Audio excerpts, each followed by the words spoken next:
ناظرین، 9 اور 10 محرم الحرام کو مسجد نبوی اور مسجد الحرام میں روزہ رکھا جاتا ہے، بلکہ پورے سعودیہ میں یہاں پر زیادہ تر تعداد میں لوگ روزہ رکھتے ہیں، چونکہ یہ حضرت امام حسین رضی اللہ تعالیٰ عنہ کی شہادت کا دن ہے، 9 اور 10 محرم الحرام۔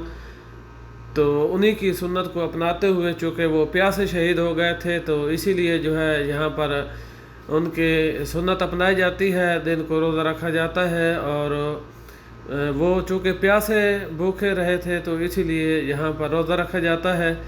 اور ماشاءاللہ یہ ابھی آپ دیکھ سکتے ہیں کہ یہ سعودی انتظامیہ ہے، مسجد نبوی کے انتظامیہ ہے، جو کہ دسترخوان بچھا رہے ہیں اور یہاں پر کھانا پینا تقسیم کیا جا رہا ہے۔ ابھی حجاج کرام آ رہے ہیں اور یہاں پر وہ بیٹھ جائیں گے دسترخوان پر، اور اذان مغرب جو ہی ہوگی تو افطاری کریں گے۔ اور ماشاءاللہ ابھی چلتے ہیں، آپ کو دکھاتے ہیں مسجد نبوی کے بہت ہی بڑے شیخ ہیں جو کہ یہاں پر مسجد نبوی میں روضہ رسول اللہ صلی اللہ علیہ وآلہ وسلم کے اندر ان کی ڈیوٹی ہے، بس وہ ہی صفائی کرتے ہیں روضہ پاک کی۔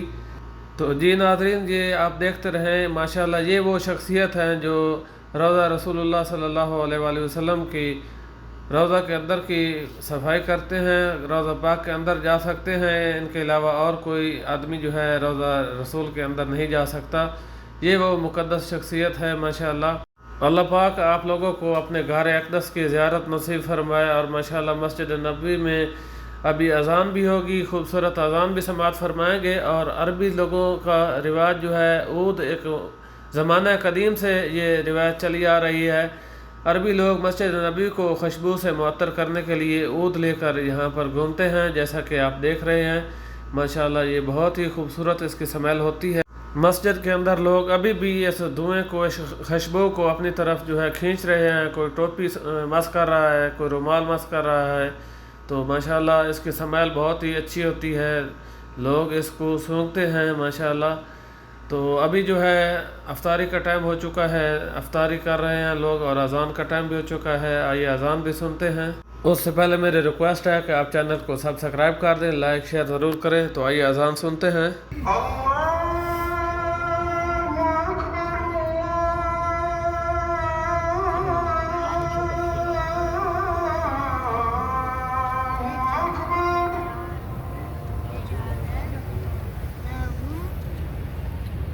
أشهد أن لا إله إلا الله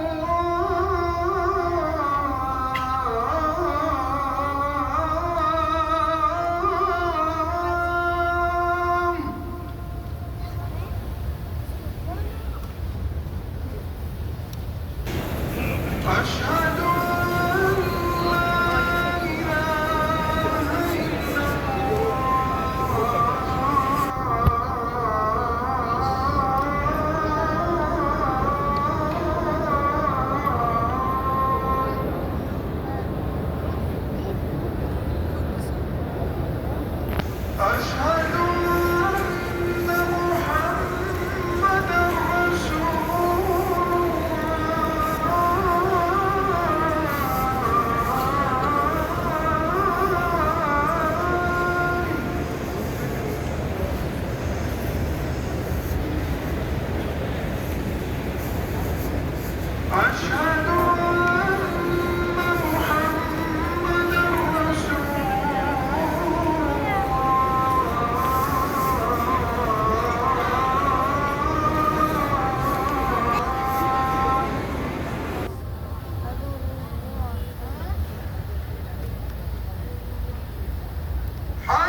ماشاءاللہ بہت ہی خوبصورت اذان تھی جو کہ آپ نے سماعت فرما لی ہے۔ آپ میرے چینل کے ساتھ جڑے رہیے اور چینل کو سبسکرائب بھی کر دیں، ویڈیو کو لائک شیئر ضرور کریں تاکہ ہر آنے والی ویڈیو جو ہے اس کا نوٹیفیکیشن آپ لوگوں تک پہنچتا رہے۔